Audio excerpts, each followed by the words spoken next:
ஜம்மு காஷ்மீரின் சோனா மார்க்கில் இசட் வடிவ சுரங்கப்பாதையை பிரதமர் மோடி இன்று திறந்து வைத்தார். முதலமைச்சர் உமர் அப்துல்லா, மத்திய அமைச்சர் நிதின் கட்கரி உள்ளிட்டோர் இந்த நிகழ்வில் பங்கேற்றனர்.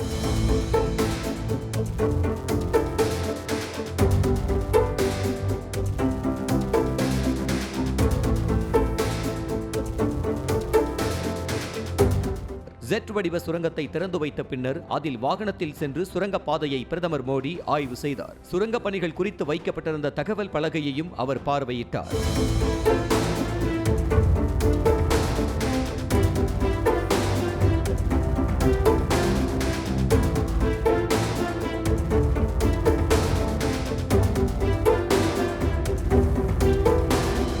இயற்கை எழில் கொஞ்சம் காந்தர்பால் மாவட்டத்தில் ககாங்கீர் மற்றும் சோனா மார்க்கை இணைக்கும் விதமாக எந்த பருவநிலையிலும் பயணிக்கக்கூடிய வகையில் இந்த சுரங்கப்பாதை அமைக்கப்பட்டுள்ளது. 6.5 கிலோமீட்டர் நீளத்திற்கு இருவழி பாதையாக அமைக்கப்பட்டுள்ள இந்த சுரங்கப்பாதை ஜெட் வடிவ சாலைக்கு மாற்றாக அமைக்கப்பட்டுள்ளதால் இந்த பெயரை பெற்றுள்ளது.